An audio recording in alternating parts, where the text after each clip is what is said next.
Kale mbalamusizaako bassebo ne bannyabo, nze Kalyango David nga bwe nabasuubiza ku mulundi guli nti tujja kudda tubeeko engesonga ze tuwayaamuuko n'omukulu Mujibu Kasule.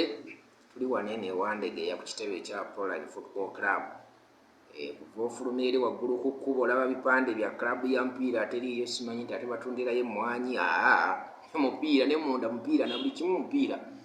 So kaakati twali tubasuubizza okudda okukola ku nteekateeka abazannyi balina okuyitamu n'ebirala. Naye tugenda kukozesa obudde butono olunaku olwaleero tusobole okuggyayo ekinyusi, kubanga omanyi embeera si nnungi ennaku zino. Olina okutuuka awaka nga bukyali, ddala nze ali mabega wa kamera eno. Naye nga omukulu Mujibu waali wano, bw'anaamala okubabuuza ajja kuwumbulira ku kifaananyi. Waliwo ekiwandiiko ekyafuluma nga kiraga nti mu baziyita football academies zaali zituukiriza ebisaanyizo, eyiye eya Proline teyasobola kulabikiramu. Ngamba nti mukulu kirabu yagitunda ento, naye yajja bitubuulira. Kale Mzee Mujibu sooka obuzeeko ku batulaba, then mu kaseera ke kamu tutangaazeeko mu nsonga eyo. Batulaba mwenna abali ku mukutu guno, bannabyamizannyo okusingira ddala ab'omupiira, balamusizza mwebale gyonna gye mutuusaako engalo, era nsuubira muli bulungi era mbagaliza birungi byereere. Kademe yaffe nga teyalabikira ku lukalala, oba ffe twalaba obubi, yinza okubejjira mu lukalala nga luwaayo yokka. Kituufu. Of course abantu baali shocked okulaba nti Federation yalonda academies 13 okurepresentinga Uganda mu project ya FIFA. Project eyo egenda kuyamba nnyo ku academies ezo mu bintu bingi. Naye FIFA yagamba criteria yaayo basinziira ku abo abasinze okuproducinga abazannyi for the national team. Naye ate baatandika okulistinga ate academy esinze okukola omulimu ogwo ne bagiruusa amaaso. Kituufu era kiri ku record nti tewaliwo academy esinze Proline Soccer Academy producing abazannyi for the national team, for the Premier League clubs, era n'abo abafulumya wabweru wa Uganda. So ekyo tekiriiko na kudibetinga, tekiriiko na kubuusabuusa, naye ffe nga abali munda mu Proline tugamba tetwali surprised olw'engeri y'embeera nga omumanyi wetambula. Ffe ebikwatagana ku mupiira balina engeri gye bakola ki gye batulabamu, naye ekyo ffe tekitulobera kugenda mu maaso nga tukola omulimu, tekitulobera kugenda mu maaso nga tuwa abaana abato omukisa n'okubasomesa n'okubawa ebintu ebituufu bye beetaagisa okuba nga batuukiriza ebigendererwa byabwe n'ebirooto byabwe bye balina mu mupiira. So tetulina kyakikolera ekyo, si ffe tusalawo, tetulina buyinza obwo, tetulina maanyi ago.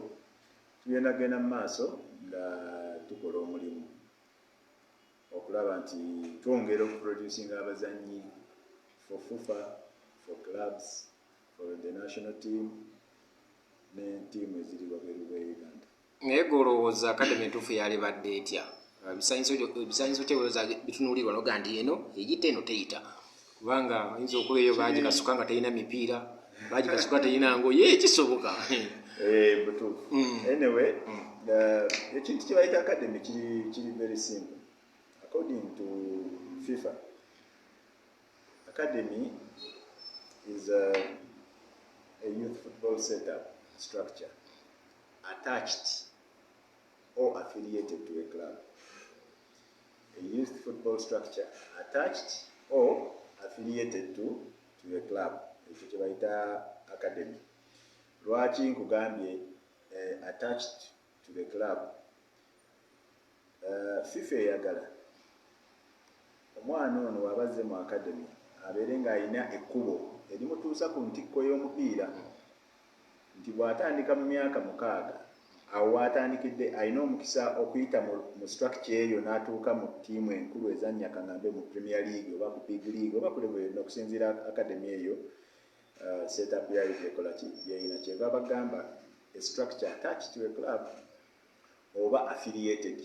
Academy eyinza okubaawo nga yo terina club waggulu naye ng'erina kiraabu gyekolagana nayo. nga bulaba URA tiimu yayo gyekozesa eno eya under 17 ddala nnyo tekolagana na URA. Ate ekyo kati kyanjawulo wano e Uganda amatiimu ga Premier League gabadde olw'okuba FUFA yateekawo nti buli omu alina okuzannya mu Junior League ngo gabadde gafuna essomero ne gaterekayo kati essomero lye ligenda ne lisamba naye ne lizannyira mu linnya lya ttiimu eyo URA youth team ne bagiyita URA youth team naye nga mu structure ya ttiimu tekola ki tewali kibagatta kiri awo olw'okuba yo nga club terina musingi ogwo so ebyo kyekibaddewo nga bazannya Junior League.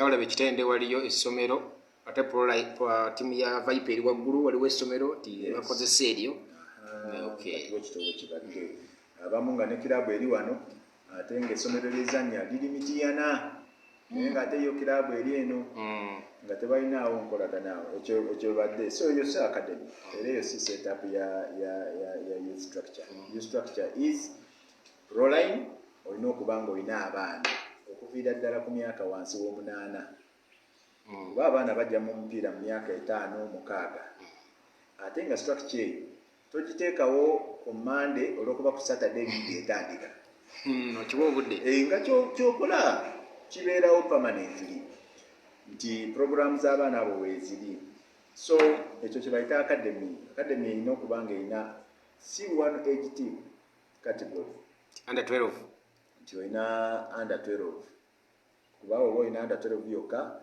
kati omwana waweza 13 then what musindika walala ku street kati ekyo FIFA kyeyagaana engezaako okugamba nti bw'ogamba Manchester United Football Academy Tottenham Football Academy ojja genda osanga abaana ku myaka 8 10 12 14 16 ne batandika okuyingira mu senior ki obeera nga akoze essomero lya primary okuva ku kisooka paka ku kyomusanvu nti ogenda n'oyita oba ogenda mu secondary era nsuubira programu ya FIFA enezze kuba kati ezo academy ezafunye omukisa ezo zaagaliza birungi byereere era kyemmanyi bajja kuyiga mu bingi era kyemmanyi kijja bayamba okugaziwa ababadde tebagaziye kijja kubawa engeri gye bakolamu emirimu egyo n'engeri gye batendekamu abaana bagenda kufunamu nnyo so ndowooza programu eno ate eyinza okutuyamba tukitereeze kubanga academies eziriwo olwedde zikola omulimu mulungi naye zeetaaga okuyambibwako okumanya omulimu ogwo balina gukola batya gutandika gutya okozesa equipment ki kugamba bingi bye balina okuba nga bakola so nsuubira nti programu eyo ejja kukola ki ejja kubayamba naye nga academy si kugenda nobeera ng'olinawo ttiimu emu academy oba olina okuwa abaana omukisa kuviira ddala ku myaka 6 nga basobola okujjaawo ne bakula ne bagenda under 14 ne batuuka kati fenga proline ekiseera kino kapiteeni waffe mumanyi Nurdin Bunju Nurdin Bunju yajja mu proline ng'alina emyaka 7 okiraba era Nurdin Bunju yazannya ne Obuya Pius mu under 10 ya proline ne Brighton Kani mu under 10 ya proline okiraba Okirolu Joshua mu under 10 Ajuna Richard mu under 8 so kati abaana abo bali mu senior team ne national team naye bakulidde mu ttiimu azanyidde gundi zonna n'akola ki n'atuuka waggulu so kyekyo kitwagala okulaba nti kispreadinga wane Uganda proline yokka yekola ki eyina ebisaanyizo yeyina ekintu ekyo kyenkugambye nti ebadde eyina ttiimu ezannya big league level ne Premier League kuba tubadde tuzanyiramu ezo level bbiri nti omwana asobola okuvaawo n'atuuka paka kuki ku top naye ng'azze ku myaka 6 ng'azze ku myaka 5 kati bayita Bunjo abeera qualifyinze kati tulina Alpha Sali yemumanyi mutabani wa Baby Cool yajja mu proline ng'alina emyaka 4 okiraba kati next season agenda kuzannya mu team eya proline okiraba naye ng'ali 16 years naye from 4 years akulidde awo okiraba ng'agenda mu mitendera gyonna kati yabadde kapiteeni wa tiimu yaffe mu under 17 kati next season agenda kuba promoted to the senior team era waliyo ne banna abalala naye oyo abantu gye basinga okumanya so omuzadde bw'aleeta omwana we ekyo kyaba ayagala omuzadde tayagala olina tiimu emu omwana wakula ate n'omugoba ate n'agenda n'anoonya tiimu endala ate eriyo balina 15 ate ng'omwana ali 13 okutatanganya okwo. So kino kyetwagala okuspreadinga kuba clubs zonna zikisobola proline oba esobola okukikola n'amaclubs agasinga proline amaanyi mangi gasobola okuba ngakola kino agakikola. Nga tumaliriza ku ensonga bwemufuna kitali kituufu muwandiika ne mwemulugunya wano mwemulugunya oba mwakireka kiyitaawo twako ye nedda ogamba nti bane proline y'amaanyi eyina omanyi buli owemulugunya olwemulugunya abantu bagamba buli dakiika lwaki oyo wemulugunya abakugobye mu liigi wemulugunya kino nowandiika bbaluwa nogaa nti tutegedde wano lwaki ekyo nakyo mutuufu kyabadde kyetaaga kuwandiika bbaluwa toga tebalina nsonga lwaki bakuggyemu ffe tumanyi ensonga tumanyi ensonga naye nga ensonga teri ku technicality teri ku what we do buli omu amanyi what Proline Soccer Academy does era wano mu East Africa teri wakiina nga wano mu Uganda the setup yaffe wano mu East Africa tewali agiina. The only place wosobola okugenda n'otwala omwana wo ng'alina emyaka 4 n'abeerawo paka bwatuuka mu Premier League n'agenda ne mu national teams n'agenda n'ebweru setup eyo ffe tugiina. Kati bo bali abalala abamu bagigezaako.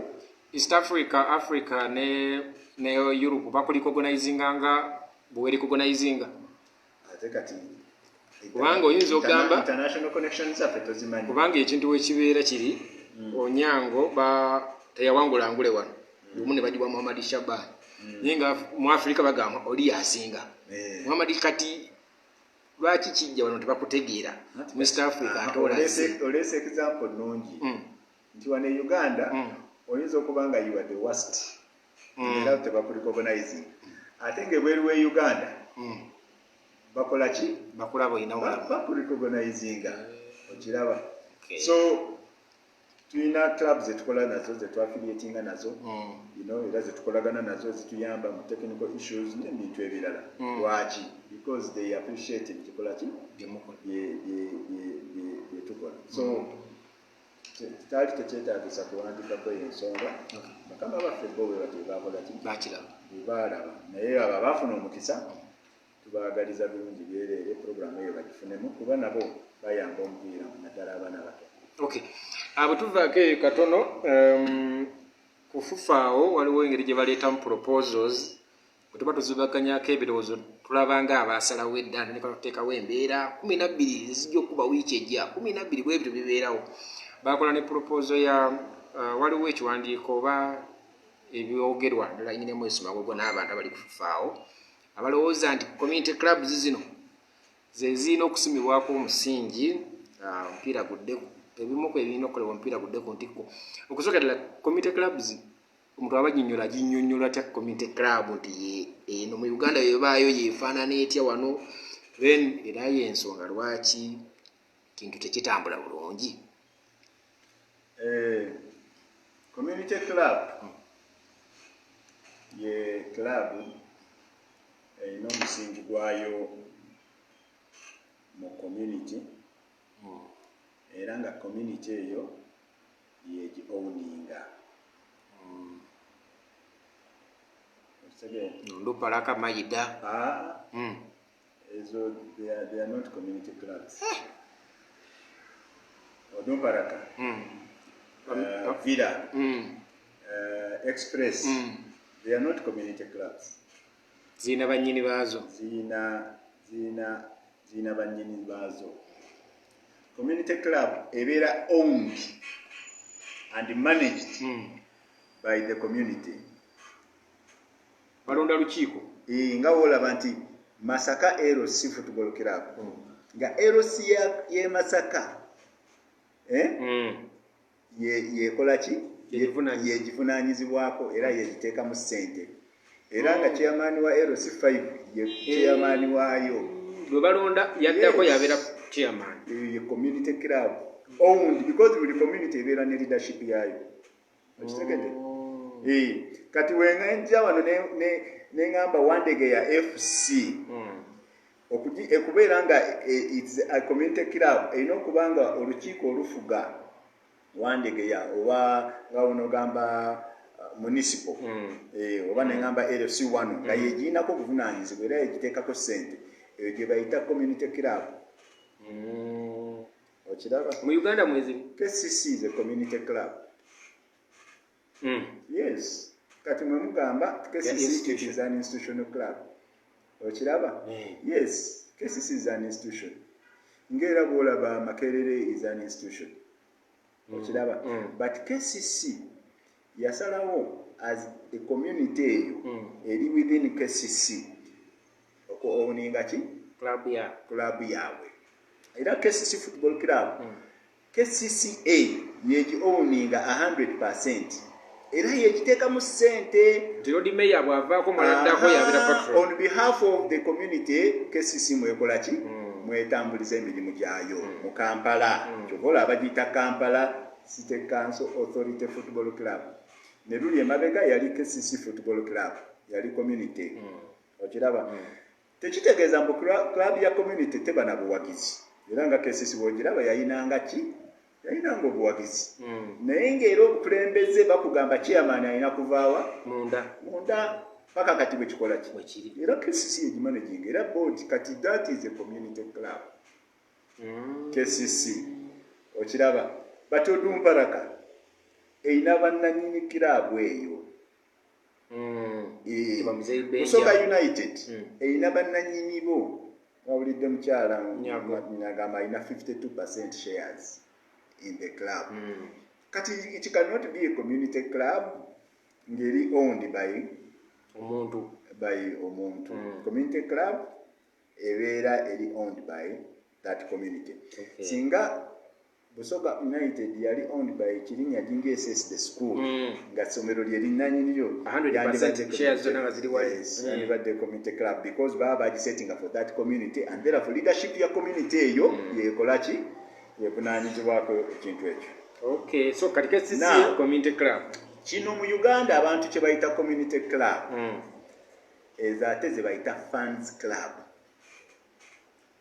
Club zompire abawagizi gye ba owninga si gye bawagira ze balinako obwannannyini gye bayita fans club. Fans club ne community club zanjawulo. Yes. Barcelona, Arsenal, yes. Kati Barcelona ne Madrid ezo zo mu kutandikibwa wali nga zitandikibwa omusingi gwazo bafans b'ekitundu ekyo beekolamu omulimu ne bagamba tutondewo kiraabu nga yaffe era kumfe anaabanga asasula membership fee beebo betuyita ba members bannanyini baki not shares obeera wewandisa nga member wewandisa nga member ofuna kaadi n'ofuna emigaso gy'ofuna okusinziira ku kaadi naye to owninga shares kuba kati awo owninga shares eba tekyali abawagizi eba kati efuuse yiyo yakalyango. Yes. Kati Madrid, Barcelona, Osasuna, Atletico Bilbao mu Spain ezo nnya ziri ku musingi ogwo. Fans club. They are fans club. They are owned and managed by the fans. Lwaki nkugamba they are managed by the fans? Example gyenakwadde ya KCC nkugambye KCC omukulembeze avaawa waggulu ava mu kitongole kati wano bo ba fans buli myaka ena batuula ne balonda pulezidenti wa kiraabu ne bamuwa obuyinza okuddukanya kiraabu eyo mu myaka egy'emeka ena bwasiimibwa nadda bwakola obulungi nadda pulezidenti oyo bwe balonze takkirizibwa kukwata ssente ze kuziteeka mu kiraabu eyo bwe motoka eweremu amafuta tokkirizibwa kukwata ssente zo okuteeka mu kiraabu eyo kubanga bw'onookikola egenda kuba conflict of interest ogenda kutandika okutwala kiraabu eyo bayamba bulijjo wano kati tekikola ki ekyo tekikkirizibwa because kiraabu eyo yabaki fans kati abawagizi abo abagirinako obuvunaanyizibwa eba abalonda beba abalina that membership gundi opportunity nti buli mwaka basasula euro 1,400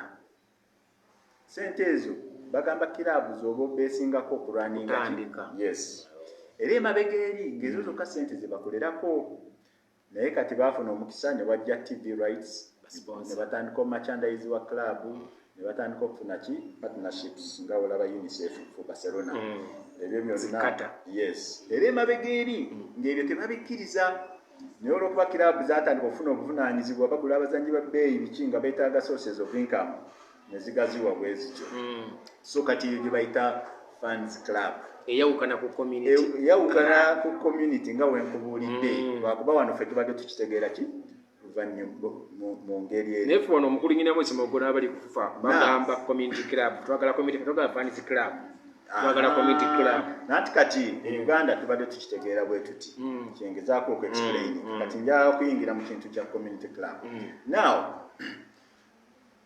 every club operates in a community. Every club operates in a community.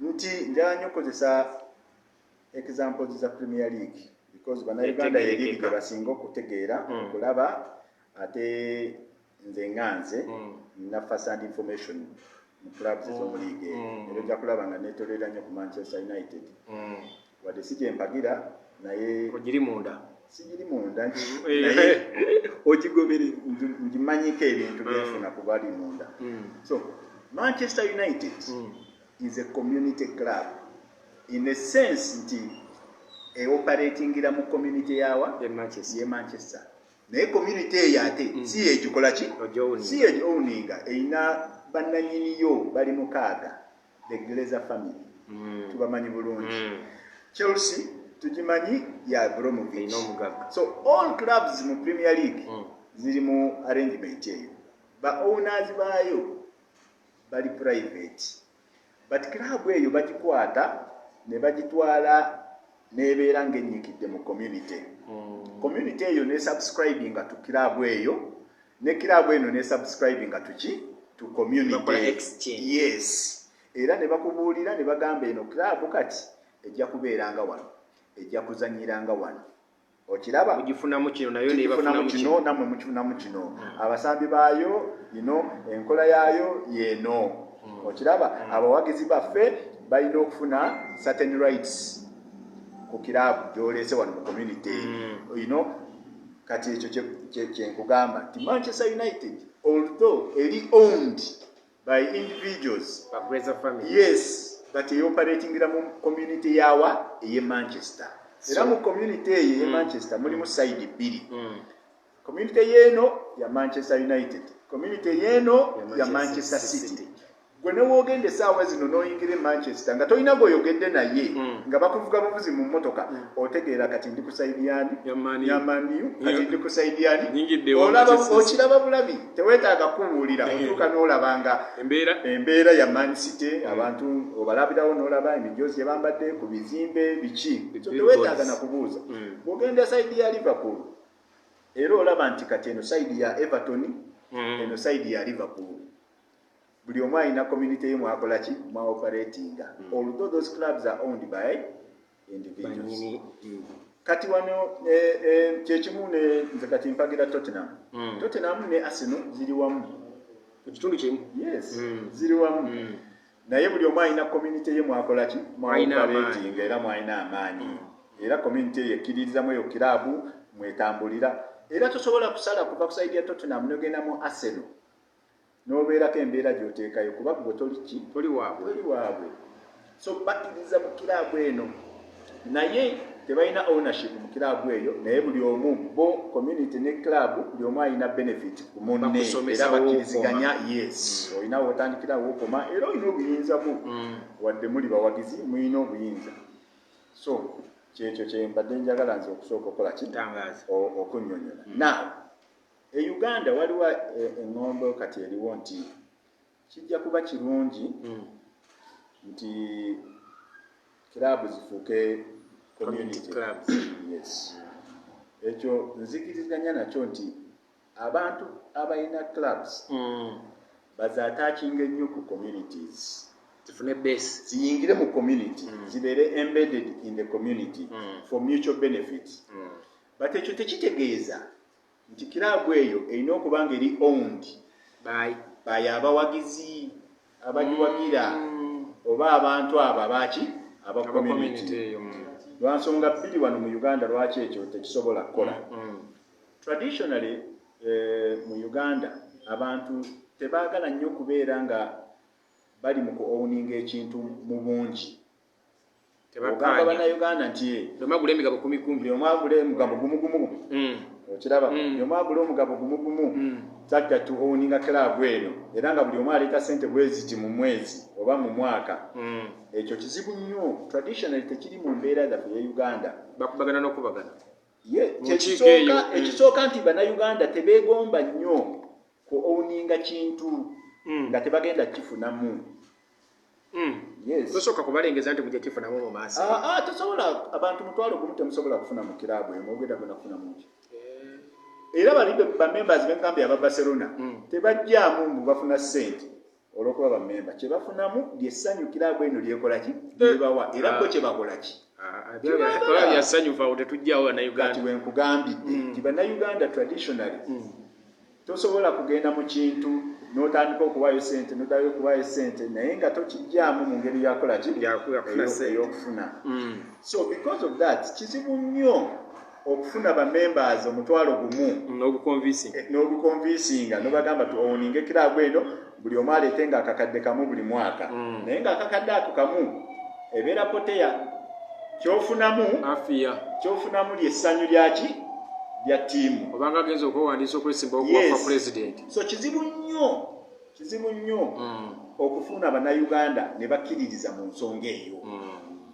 Okiraba bayinza okugikkiriza mu kuwagira naye wekiddamu okuteeka akasente okiraba abantu bangi bakoze ne circles ne groups zibalemye because sente ezo z'okuwaayo ezo eza subscription ezo n'owaayo nga tezikomawo n'owaayo abantu ogenda okulaba bakola ki bakivaamu. Ekyokubiri nti kasitofuula kiraabu n'ebeera ng'erina bamembers mutwalo gumu enzirukanya ya kiraabu eyo ebeera nzibu nnyo kuba buli omu ku abo omutwalo gumu alina kyayagala okwogera, alina kyayagala okusalawo, alina kyatakkiriziganya nakyo. Ye ayinza okugamba kati okoki tetumwagala style yaffe sijja bali mukaaga bagamba kino, bali mukaaga bagamba kino, bano bagamba tuzimbe kisaawe, bano bagamba tukole kino. Tugamba ebeera nzibu ya kumaneginga naddala mu setting yaffe wano era ozirabyeko kiraabu zaffe ez'abawagizi buli mwaka ne zikyusa omukulembeze ono aba yakajja ne bamukoowa naye nga bamukoowerwa ki ttiimu bagikubye wali emipiira enamboole ewetadda nga biringa ebyokusaaga ne bateekawo embeera. So amaanyi ago ag'abantu nga bangi nga buli omu asalawo kino n'oni n'asalawo kiba kizibu okumaneginga. Era traditionally wano e Uganda kitutawaanyiza era ekyo ekintu kitawaanyiza traditional clubs zaffe. Okiraba nti bajja ne bakola omukulembeze ogenda okulaba mu mwaka gumu oyo agenze, okiraba omulala ze ate agenze ate ekirala nti bw'oba okoze bw'otyo ono afuga aba talina kuteekamu ssente ze aleme kubalinnyako kubanga totwala kiraabu y'abanno bakulonze kukulembera so toyina kuteekamu ssente zo nti gwe yina beni misago zo oyambye village wadde obukadde 2 kubanga tapu ejja okugira mwe negenda ng'ogamba ino kiraabu yange nze mbadde nteekamu ki ssente ne receipts ne mu mateeka oyinza okuba nga oteekawo embeera so kati bali bakyanguyira ne bagamba no you don't own toteekamu ssente zo kozesa ssente za kiraabu ezo zokka z'oba okozesa work within the limits. Baperezi aba Madrid ssente balina abagagga bazibu naye tebamukkiriza kukola ki bayita ekikuya kyayizo ganjagala oyo gaitubere bukadde 2 naye ng'ayogerera mu ssente za kiraabu. Kiraabu egende yeewole esasule omuzannyo oyo okusinziira ku bigendererwa bye ne kiraabu naye toteekamu ki ssente zo. Kati wano mu Uganda ate kiraabu tezisobola kubeerawo okuggyako nga zirina abagagga abasobola oziyambako okuteekako ssente mutuuke wa mukulu gundi oyo in the absence of because ssente zetujja mu sponsorship tezimala kuddukanya kiraabu zijja na leeti okiraba zijja leeti bano abawagizi abasasula kuba kati waliwo teams tugezezzaako okukola season ticket naye ofunayo 25 abagula season ticket kati ezo ssente zisobola kumala kiraabu kuddukanya kyobola wano e Uganda tudipendinga nnyo ku bagagga ne bawongeramukko okiraba mukubire gunda gye mu meeting ya kati ate kijja e Uganda kyobola be Bungereza bagamba katufune omugagga oba abagagga kuba bo balina kye bayita saagala tugaziye nnyo debate club bazi owninga batya katwogeddeko bafans kan own club waliwo gye bayita consortium consortium ebeera group y'abantu ne bateeka sente together ne bayingira mu kintu abagagga kwagalana ne bagamba tuyingire mu express bagagga kwagalana ne bakuŋŋaanya sente eyo nayo engeri emu ayinza okugamba abagagga kwagalana ne bajjawo ne group endala nayo nereeta ne bagamba groups zino ebbiri zeegatte oyinza okujja nga oli mugagga omu oyinza okujja nga family nga boolaba kati nga ngambye Glazer oyinza okujja nga aba West Ham ba owners bali babiri oyinza okujja nga aba Liverpool okiraba naye bo bagamba leka bano ba private people ba owning a club ng'ekigendererwa kyabwe kukola profit okiraba so kitegeeza bajja kuba bateekamu esobole okukola ki profit naye emabega eri balina ebintu abawagizi bye baba bafuna omuwagizi ono naye bamuwa ebbeetu kiri kyenkugambye basabula kyekozesa ekya membership fee kati mu lulimi lwa bizinensi ennaku zino bakikyusa muso tubayita ba members kati kilabu zibayita season ticket holders naye nga ebigendererwa n'enkola yemu nekiri bakyusamu katono kati bano babayita season ticket holders lwaki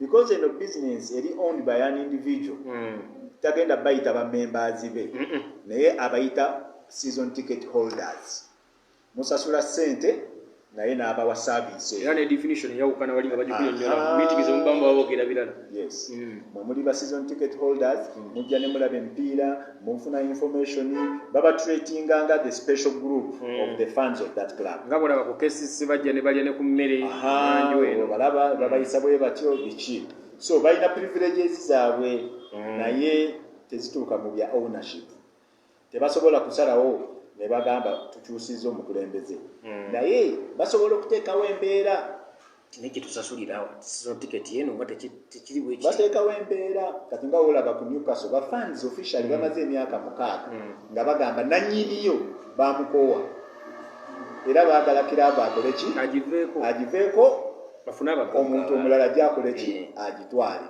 ekirungi mu ekyo nti yo kirabo esigalawo ekyusa mu mikono gya ownership lwaki kirabo eri deep rooted mu tradition ne community eyo era yo tevaawo to the extent nti gwowoole mugirabirira baleeta mulala government ejja n'egitwala kye bayita administration oba owulirako ne bagamba Portsmouth administration kitegeeza gwe abadde nannyini kirabo eyo ekulembye government ejja n'egitekinga on n'egiddukanya paka we bafuna omuntu omulala ajja n'akola ki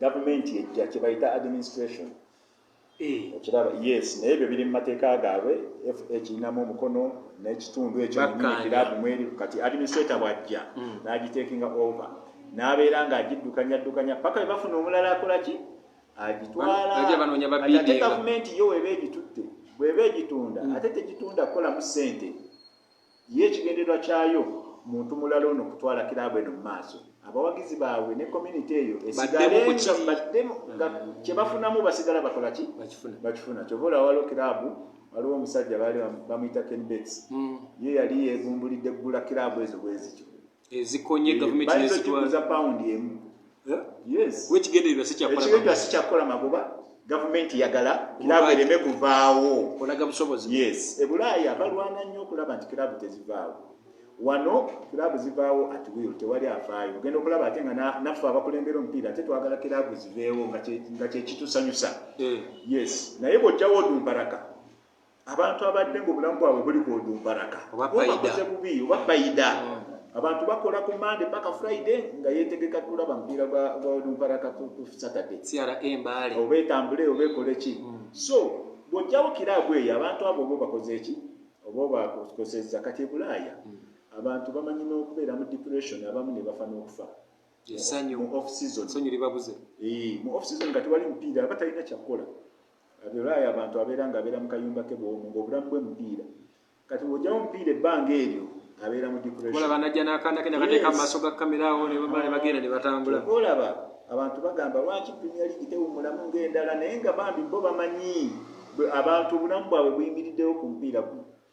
So kyova olaba bali bo bakwatagana gavumenti buli omu n'akola paati ye because gavumenti nayo omulimu gwayo kulaba nti bannansi baayo basanyufu. Kati oba omupiira gwe gubasanyusa gavumenti ekola yonna kyeyina okukola mu buyinza bwayo okulaba nti essanyu eryo lisigalawo terivaawo. Tewa basketball mu America nga yo yasanyusa abantu gavumenti nga kyetaddeko. Yes, kyova olaba kati gavumenti wano mu kaseera ka COVID zitegeeragana tudde mu D-League. Olaba gavumenti ekola kyesobola liiga ebeewo.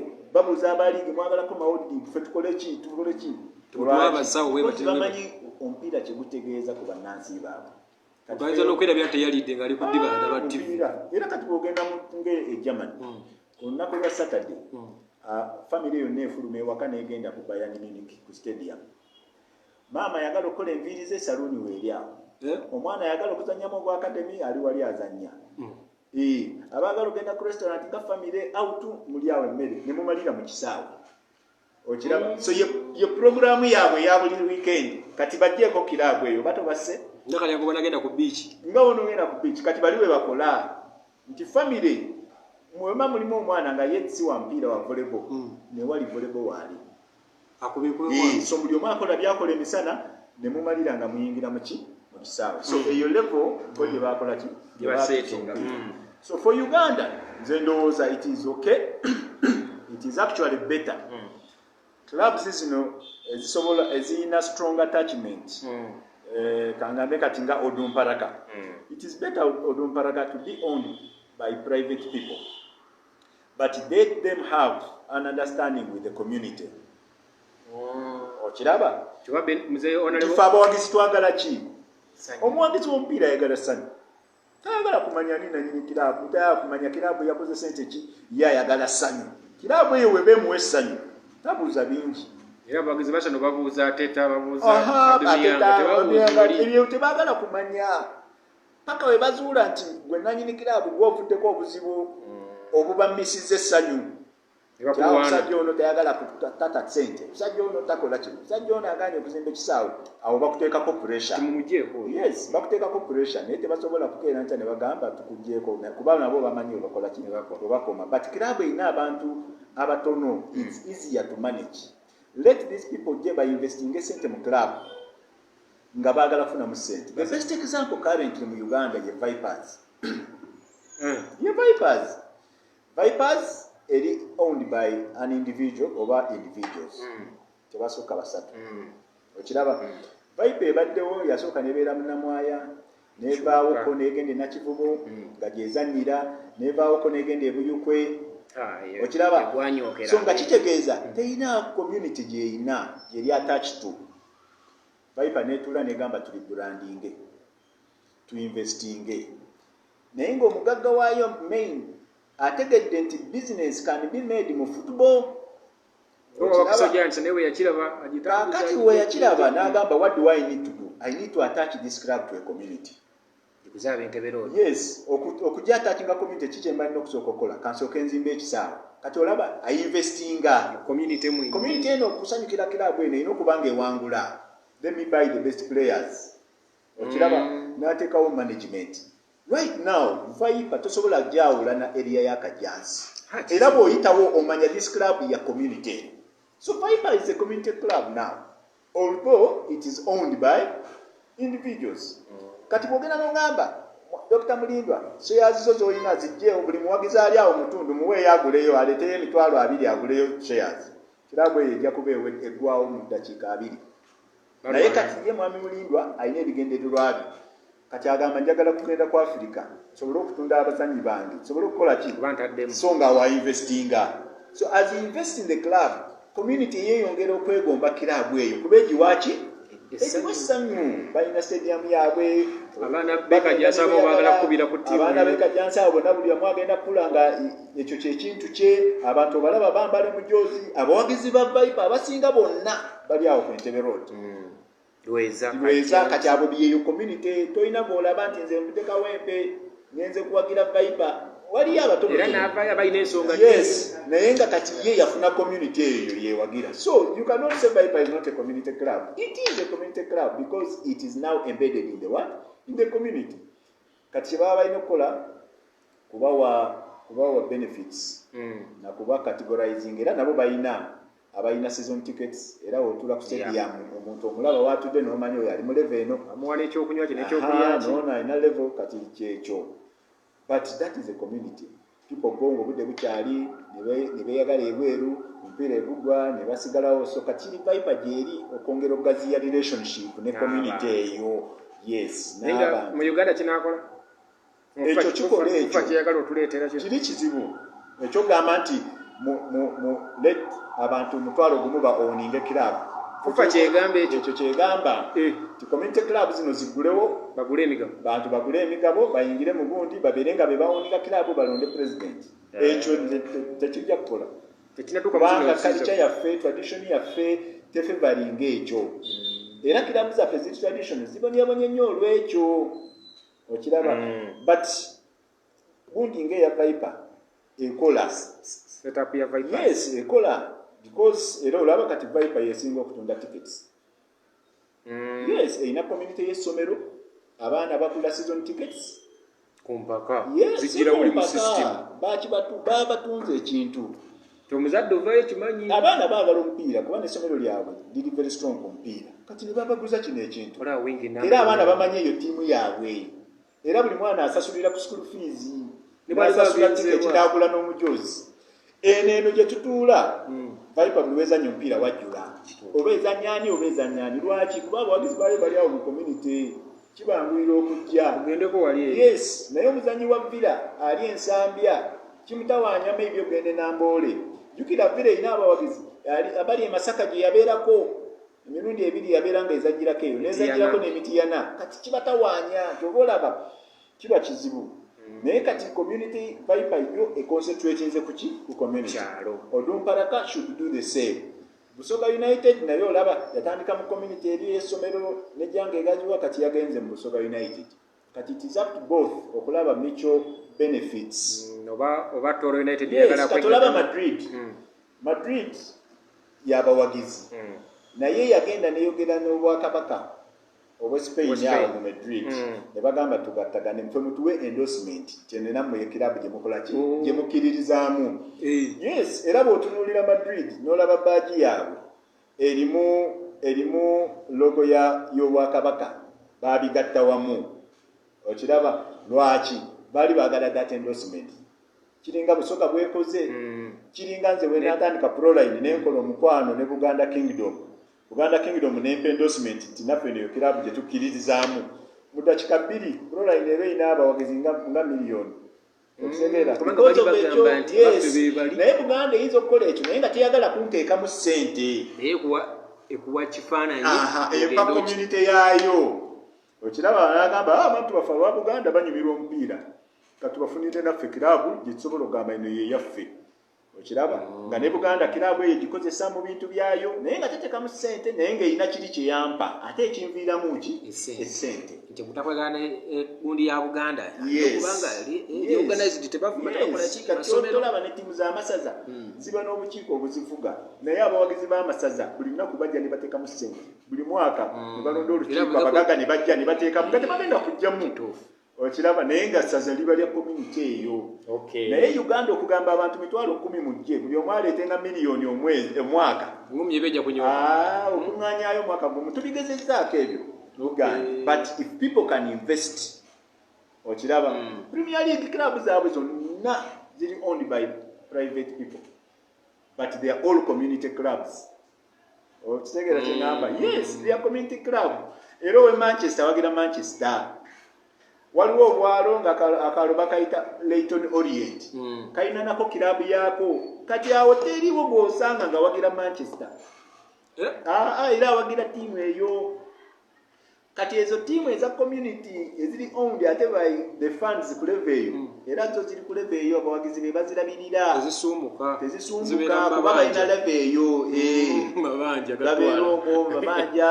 bano boolaba kati mu covid be bagambye osobola okwewola emitwalo 5 kilabu ebeewo yeyo level yaabwe bali bakitegeera ne bagamba nti wano tuveewo tweyongere waggulu awaddako bwetu bwe kitambula idea y'okwatakinga teams to community it is very good but wali mu ownership wali obuzibu awo wayinza okuba obuzibu. Okay, bana tukyeyongera okubulayo eddakiika tono nnyo tulugito olunaku naye katonda tunaakumaliriza twali twogeddeko ku nsonga ya FIFA agents kyenda katonda yamanyi they are no longer FIFA agents kale ba FIFA agents kati bano tubayita ba FIFA mwe mwali ba FIFA kakati bano babakyusa one bayita ba football managers babayita actually tamu entuufu kati FIFA ye bayita intermediaries abakwanyaganya muba mukwanyaganya mirimu era bamuyita ne Solo Kayemba yagamba yaliko awamu ku TV naga nti tekuli bosi wa munne buli muntu awamu n'omulimu amufunira omulimu agent kubeerako boss yandi yekitamika naga nti agent awa omuzanyi omulimu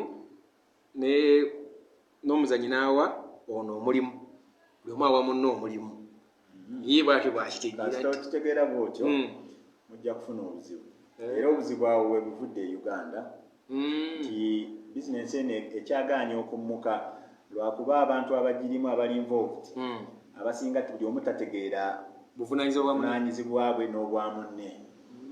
Yes, gwe bayita FIFA agent omutuufu aba intermediary y'omupiira mu Luganda bwe tuyita bakitunzi beba abantu abayamba abazanyi b'omupiira okufuna emirimu gy'omupiira. Football agent yoyo ayamba omuzanyi nti nze Mujibu Kasule ndi muzambi wa mupiira agent ono yanyamba okufuna kiraabu mwenaazannyira empa ebintu ebyo byensaanidde oba byenjagadde gwe mulimu gwa agent. Bw'omusambi w'omupiira omulimu gw'okusamba mupiira tosobola kwetunda tosobola kwemaketinga obudde bwonna tebuyina so olina okuba n'omuntu akolera ekintu ekyo bagamba samba mupiira naye funa omuntu akolera ebyebweru so agent mulimu gwe gwegwo. Kati ani awa munne omulimu omuzannyi ono yawa agent omulimu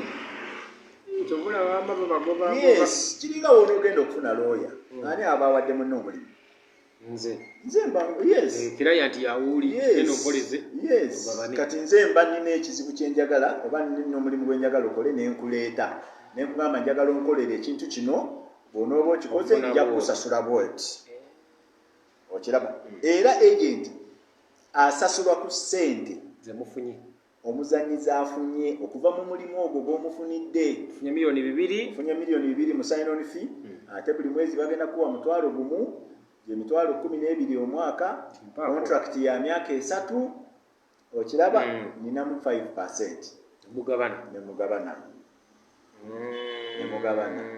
okiraba kati obuzibu bwe buli agent ayinza okujja n'asanga nga nze Mujibu Kasule ebintu sibitegeera bulungi ovuddeyo mu masaza ovuddeyo mu duramu yes kati omuzanyi nze nendowooza nti ono ye boosi yampadde omulimu yanyamba okiraba kati n'oli agent naye n'abehavinga bw'atyo n'akubuulira n'okubuulira nti kati ku guno omulimu nja kuwaayo ssente bwezi tugenda okulya ennyonyi nga tulinako obukadde bange 2 tulinako 5 okiraba kati kiva bwano obutamanya.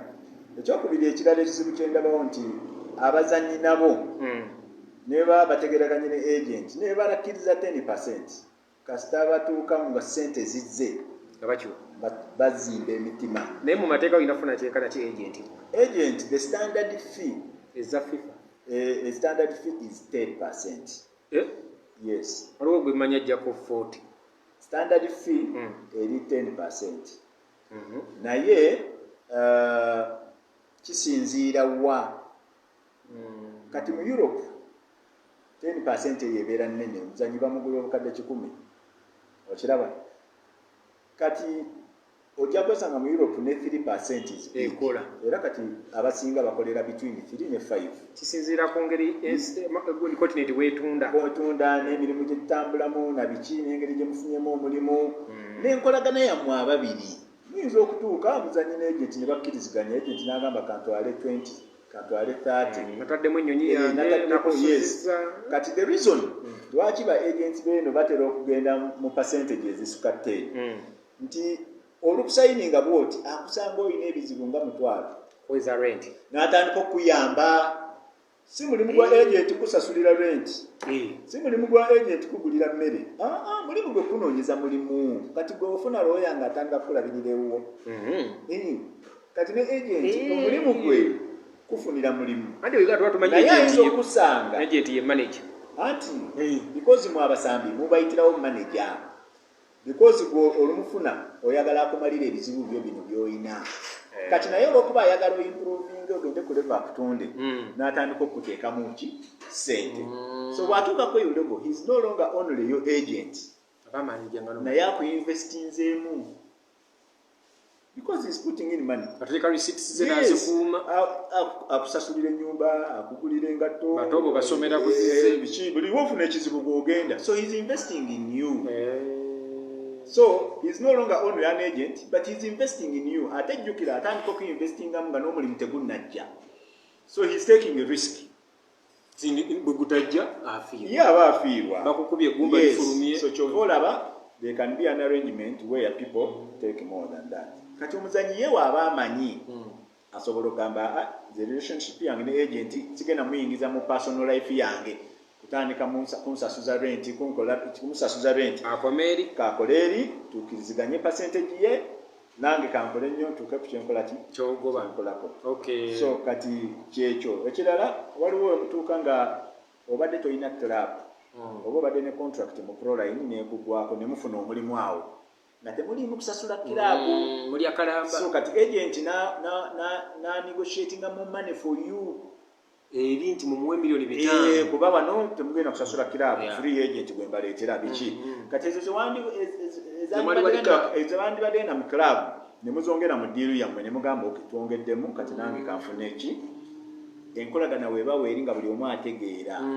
That's how they abantu. Ye bagamba nammwe ba agent kaguwa kuvaamu nti ba agent wakira akuleka ku nnyonyi nga nabye ssente kasaazikwata bwati. Anti kati eyo business nga bwe nkugambye. Agent asobola okuzimba omutima n'abba omwana. N'omusambi asobola okuzimba omutima. Waliyo n'abasambi ababye agent. Bangi bamanyi. Bangi. Wano mu Uganda bwe bali. Ayiye bazanyi be Uganda bakyalina problem eyo. Sente bwe zituuka okujja ku mmeeza ng'atandika okwefuulira ki agent. Ng'aba ayagala bawukane. Ekyo kintu kibi era fufa mu nsonga eyo. Nga tennaba kuleeta ba agents balala kwongera mu system. Abantu abo bombi bateeka okusomesa n'okubuulira buli omu responsibility ye n'obuvunaanyizibwa. Baleta sente ku mmeeza n'agamba agent simulina. Nze nabeerako n'agamba just mukwano gwange naye si agent wange. Kubanga jjukira kiraabu ye eri ebeeguze ye esasula musambi. Kiri eri gwe n'omuzannyi ko toteeka wakola naye. Kasita nze nkugula omuzannyi nze nsasula muzannyi kuba gwe mbanguze. Kati omuzannyi oyo we musasula alina okusasula ki? Agenti we. Kyova olaba wano Uganda bitulemesezza nnyo. Naye bali aba Nigeria bo bali business minded. Nigeria yetafaayo. Era waafuna essente atwalira manager. Yes, because amanyi manager yamuwadde omulimu. Yajja omujja wamwongere omulala. Yamufunidde buli kimu. Aba Nigeria bo ekyo baakimala. West Africa bonna. Kyova olaba bangi ku pro. Ayinza n'okugamba agent zino ezisooka ziriye ngenda zikuwa zengenda enkolera omusaala kuba yamanya ajja kukola afune ayagala kufuna. Yes, naye wano e Uganda awo wakyaliwo obuzibu. FIFA bwekuwa layisinsi fufa mwana n'akuluma odda n'oloopa. Anti kati awo fufa weerina okwongera amaanyi nti erina okuprotectinga aba agents, erina okuprotectinga n'abasambi. How eba protecting etya yendagaano bana ababiri gye balina. Buli obafunamu obutakkaanya bayite obagambe kiri kitya ogyeyo endagaano. Kiri very simple. Ogamba omuzannyi abazannyi ba Uganda ekya kye balina buli amuleetera contract awo ye ng'agisayinira. Tatasoma bulungi. Katono tuka mu kusoma. Asobola okuba ne ba agents nga mukaaga at the same time. Nafuna omulimu ne bamu. Kati naafuna omulimu ng'ono yagumuleetedde ate ng'alina abalala be yasayininga nabo. Tekikkirizibwa era kibi nnyo. Ekyokubiri sambi mu Uganda kati wano kantumire ne mu kamera. Kasita okolagananga ne agent n'aleeta omulimu ne mugumala making sure omusasula ssente ze mwakkaanya. bw'aba kusabye akali ekisitula nga osobola okukakumuwaka muwe musasule. Ekirala kibi nnyo nti mu mateeka ga FIFA bakubaaninga n'ova ne ku mupiira. Yes, ng'ofeekinga ebyaleetera Ebbuwa obuzibu. Mujjukira Ebbuwa FIFA yamususpendinga ng'azze mu Sunderland. Lwaki? Yakolagana ne agent n'agaana okusasula agent. Agent n'ateeka omusango mu FIFA ne bamubaaninga. Nga lwaki weeretera okubaaninga okutuuka ku eyo level? Agent tegeeragana naye percentage ya agent ebiseera ebisinga ebeera ntono. Ne bamukkirizganyiza 10%. Kimuwe. Ate naye addemu amaanyi. Ate naye amukolera n'ebirala. Oli mu kisaawe no bw'asaggula. Then ne ba agents nabo. Ate don't tofuuka kizibu. Tolaba mwana ono olw'okuba omujje mu kyalo bitabitegeera ate naye naawe noyagala omumanipulating. Tomubuulira diiru ntuufu bw'eri, tomubuulira ki. Toyogera ssente entuufu. Ate naawe oyagala kutwala zonna, you know. Ate n'ekirala agents. Kati njogera n'aba agents. Kiba kirungi nnyo n'oteeka kariya y'omusambi ahead of the money gwezoyagala okufuna. Totunuulira kulya. Tosooka kutunuulira kulya. Sooka oteeke kariya y'omusambi ahead. Lwaki osindika omwana agende Djibouti? Teri mupiira. Ng'olina gw'omanyi Djibouti. Naye olw'okuba gwe bagambye, kirabo egambye ojja kufunayo 1000. Ng'otunuulidde 1000 naye omwana kariya yokola ki? Omusiisi. Wakiri mu advising omugambye ffe bigende Djibouti. Sigala wano ozanyire mu pro line.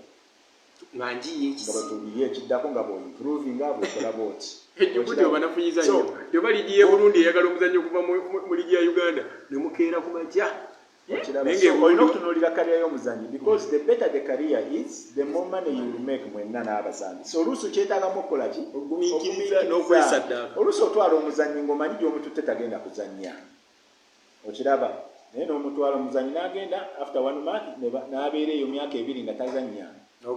Mu advising nti wano oyinza obutakuba naye kati wano ogenda kukuba. Kirabu gy'ogendamu eyo ya pressure tonnaba okyali mwana muto sooka okumiikirize wano. Okiraba sooka olinde okupapa ogenda mu mawulire because oyagala kirabu ekulabi. Olina okuba nga owadvising omwana oyo ng'omwana we. Ng'omwana wo naye ng'otajjukirwa naawe investment yo. Ekyokubiri ne kariya y'omwana. You must protect it. Oleme kutunuulira just sente zokka. Okiraba. So naye okwasaganya ebintu ebyo byonna nga bwe tubyogedde wakyaliwo obuzibu olaba nze ngamba fufa yandiyongedde ebiseera awo ng'eyongera okusomesa esensitizinga bagende ku maclubs bakole ki bakozese ba agents abaliwo abali existing abalina experience beegatte nabo. Okiraba nammwe abaavaamu abasobola okuwabulamu abaavaamu tusobola okuwabula kati nga nze nsobola okujja wano nze nempabula era nga bw'oli basobola okujja ne banneebuuzaako ne mbabuulira kyemmanyi. Era Solo yagamba yakubira nnyo essimu ku ebyo. Kati tulina ba agents e Uganda. Omanyi Bannayuganda balina talenti nyingi nga bwe tulina talenti mu mupiira tulina talenti mu coaching. Ba agents be tulina nabo bali very talented. Akonvinsinga bulungi omuntu. Yes, nze bemmanyi. Kayemba, Solo, Gibe Kalule, Yani Ntale, Tusharu Pareria, bemmanyi abo benkolaganyeko nabo bemmanyi. They are very talented mu mirimu gyabwe. Nti Uganda ate tulina obbeyambisa. Okiraba? Yes, tubeyambise. Lwaki kati nga Gibe Kalule amuvinga nnyo abazannyi okuva mu nsi endala agenda mu Asia n'abatwala eyo mu Asia.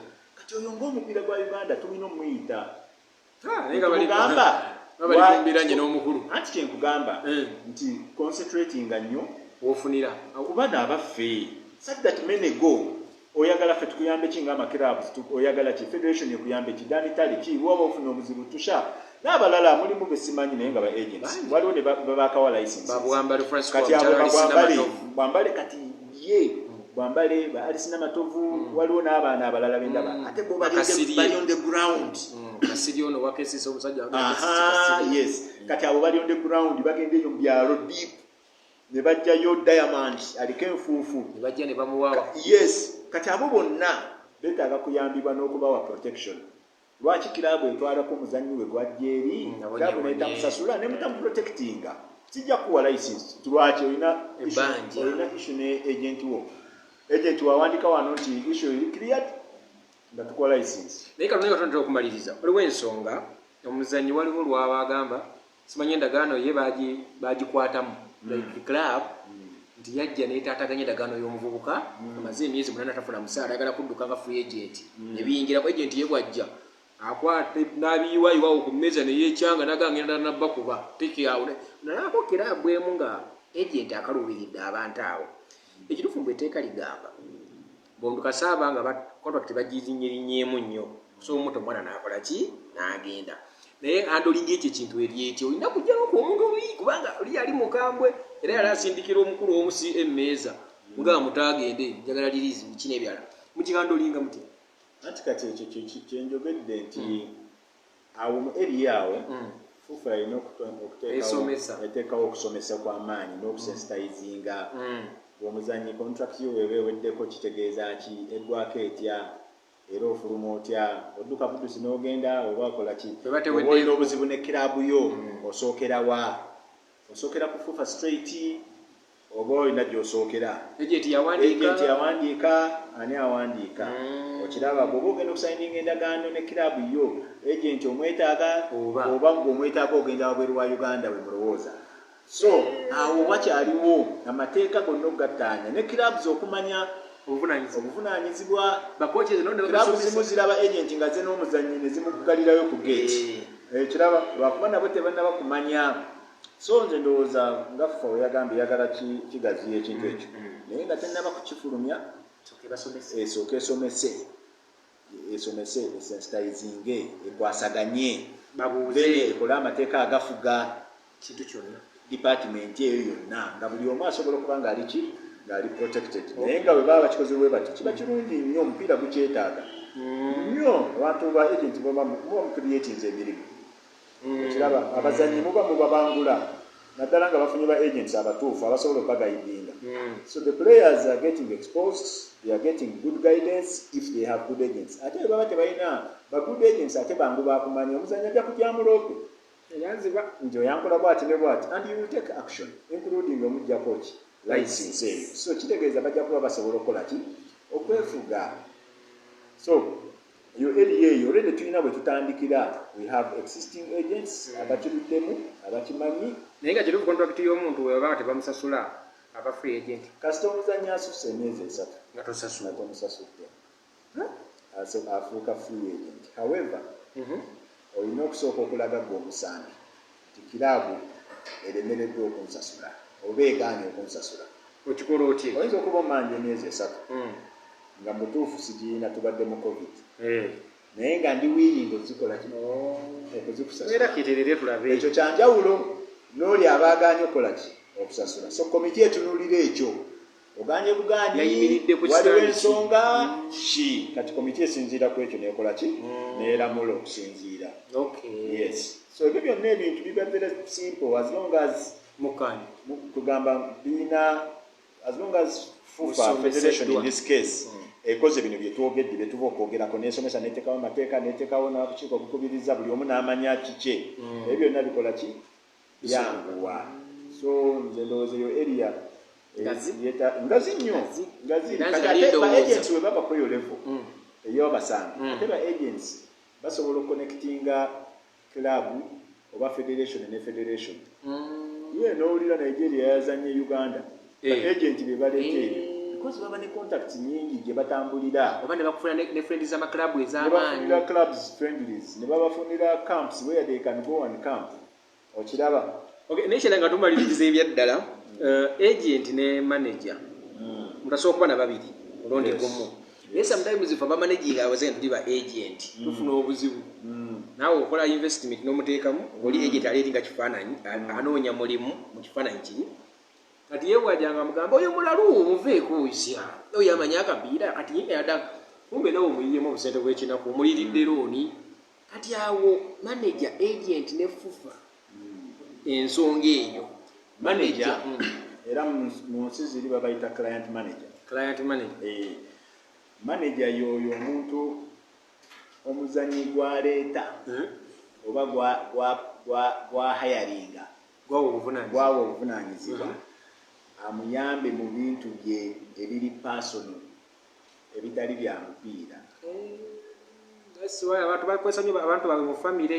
Yes, manager aba ayamba musambi ku bintu bye ebya bulijjo. Yes, mu by'omupiira manager tagenda ate yogenda ngani abeera muntu wo ye advisor wo yakubuulira ebya bizinensi mawulire togagenda yakutegekategeka naye ye ayinza okuba talina busobozi kukunoonyeza ki mulimu club obanga ne license takola ki tagiina. Ogenze ne agent mufunye sente agent atuteka ezizo ngoze nezizo ng'otoola ne manager katukoze tuzimbe ekizimbe motoka ero tugireke tetugigula. Kati manager oyo yennyini yagenda ogenda wambula sementi agenda okusupervisinga kuba obudde bwe tobuyina oli mu kisaawe mwagenze Tunisia ku camp mwagenze mu AFCON omusingi gusituka so manager oyo yaba akwasaganya emirimu gyani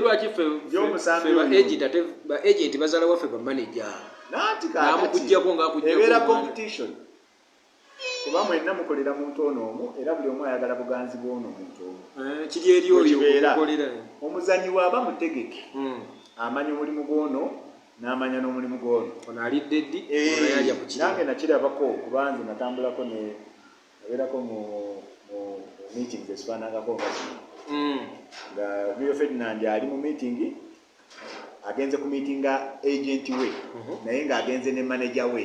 Manager oyo yaani? Manager itaata ate agent yepiniza habi. Yes, kati nga bw'aba genda yene taata manager taata naye asinga n'okwogera n'oli agent omuzanyi ye abeeraawo n'atunula enono ne bamubuuzayo ekibuuzo n'agamba okay naye nga bano ne bateesa naye ng'olwo manager agamba ki agent agamba contract eno nga bweneetera okuggwako United bwe beeyagala okurinywinga tubadde twagala yongeremu kino yongeremu nekino. One of the meetings baasaba yali meeting nga bagenda kubanga Nike yali esponsoringa Rio Ferdinand ng'omuntu bwe baali banywera contract ye ne tusaba agent ateekeko proline somehow. Yes, era agent n'agamba Nike omuzanyi wange alina project gy'ayamba eri Uganda ya academy kiki njagala in my contract mubeere nga mulina ebintu byemukola ki byemuweereza project yange era proline twamala emyaka 4 nga buli mwaka ebintu bijja buzi ngatto mijozi era abatulabanga mwatulabanga munyirire naye kagamba kati kyekyo agent ne manager n'omuzanyi bakipresentingira agent n'akipresentinga eri era bakikiriza bakyagala na nnyo. Yes, tegeza bombi balina amaanyi mu bitundu ebyenjawulo ne waliwo ekibagattayo muzanyi kati ekibagattayo muzanyi kati abazanyi bafe aba Uganda ebiseera bisinga bo bennyini tebasobola bakwasaganya. Ekyokubiri aba alina abantu babiri nga ate tewali ssente ziyingira agenze KCC oba Viper emuguzi obukadde 15 okiraba waawo ono 10% ate noono n'amusasula olaba nga takola ki bw'aba afuna emitwalo 5 kati alina okusasulako agent buli mwezi asasuleko ne manager ensonga lwaki bakozesa abantu bamunju zaabwe abamanyi ebizibu byabwe. Kati naye Bungereza bw'oba ogenda okusayininga contract oli mwana muto oweza emyaka 18 olina okusooka n'oteekaawo manager. Yes, bano bawayushe bagira balukooti tukabani you must have a manager. Sikuveera ogule motoka ey'ebbeeyi kubanga yo system y'omupiira egamba nti omwana ono atandise ofuna essente talina bwongo bukozesa ssente ezo nakuzimanaginga nakuzitereka. Twagala omuntu ali emabega omupiira gwe gulibuuza ssente zamugibu zaalagawa at least leka omuntu oyo tumumanye manager w'oyo yali ono era bangi babasibye bamismanaginze ssente z'abasaana bangi babagobye. Yes, okiraba anasiba yo system y'omupiira omuzanyi amala n'akusiba bamu advisinga namugamba yanzibye sente yakola bwati yainvestinga sente zange mu bintu ebitategeerekeka. Yes, so kati ne manager abeera amanyi nti sigenda kutekinga advantage y'omwana ono kuba waliwo abalala ate bakalabalaba. Kyova olaba naawe people investing tunda wekikuyamba ofuna bakiraya nti era abalala managing ono nomanaging kuno kumulala. Okay, kale ndowooza tusiibule mukama wange okikoze bulungi nnyo, okikoze bulungi tusa usiibule musomo guwedde batwegasseeko kansuubire bye tudisikasinze bina kyebyongeddeko ebiba tebifulumye bulungi tuyinza obitaanya bulungi omulala naye nsuubira nti tulina bye tutangazizza era netuyize era mbagaliza olunaku olulungi ndaba obudde butabuse kuba etonnya abeeyina okudda ewaka kaseera. Okay, tuliddamu netusinkana olunaku olulala. Kale mwebale nnyo mpozi olunaku olulala ndidda nga njagala ku Dokita wa Proline atubuulire Abannayuganda balwala obukongovule naye ebyo bijja kuba bya lulala kuba naye alibaako bya kasita ofuna topic topic ejja kuba ku abantu basobola okukugamba topic gye baagala ne tujja wano ne tukola tumusomesa netuginyonnyola kubanga ndaba mu Uganda omuntu asobola okulwala kati batadde oli omwana ku surgery Revita olwaba nabo mo tebaagala surgery zo ninga nnungi mbadde nteesa twakiri kurusu ejjokuba emu ku topic zaffe zikolaki ziddako injuries. Lwaki abantu bafuna nnyo injuries? Injury bw'ogifuna okola otya, ogiripootinga otya, kirungi okomewo mangu lwaki wakanya omusawo naye n'abasawo bava nti nabo oluusi sibayigirize bulungi tugenda okwogera era ogenda waani era owemanaginga otya okuba nga tofuna injuries ng'omuzannyi. Waliwo omusawo omu gwe mumanyi wamubigiriijo omusajja mugera linnya ng'omulwadde omwana we bamukoona nga teweetaaga ki ice nga kyaleeta ng'omwana akisamula eri kati nga omwana akyawakanya omusawo kumbe omwana yali ategereeta si waki ice. Kati tugenda okusoma tujja biyitamu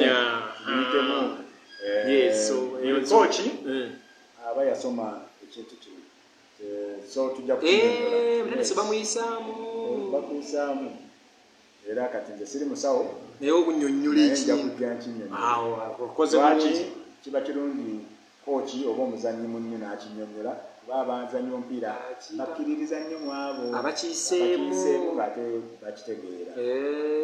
Ate oluusi abasawo baffe si bannyonnyozi aba amanyi ekyokukola naye ekibatawaanya naye kati nze omuzannyi nja munnyonnyola nga muleka n'example nga nange kyenakola nga nange kyantuukako ne lwaki oli kyamutuukako tibugiyenjabako oti eyinza okulemerewo nefuuka bweti injala eno tubayambe kubanga kaliya y'omusambi w'omupiira ya myaka 12 ekinene abasinze esinga obuwanvu myaka 12 naye tusobola ogipulolenga ne tugifuula 18 oba 2 singa abatatomeddwa ebyokukola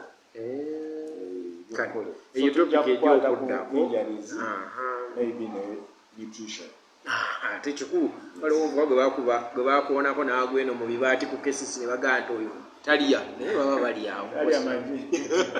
Kale mwebale nnyo babadde kulo tujja funa olunaku tukomewo wano tulabe gye tusobola okumenyamenya mukuba kati obudde tubulinako obutonotono omukulu abaana bo wano najja ne ebyo tuyigirize omupiira tuyigirize omupiira kubanze nga tojja kunsanga ku data wange gwe neegulidde n'essimu yange nga ndi mugwogererako simanyi bimuli ondeke njogererako bino naye mwebale nnyo mwenna ababaddeko.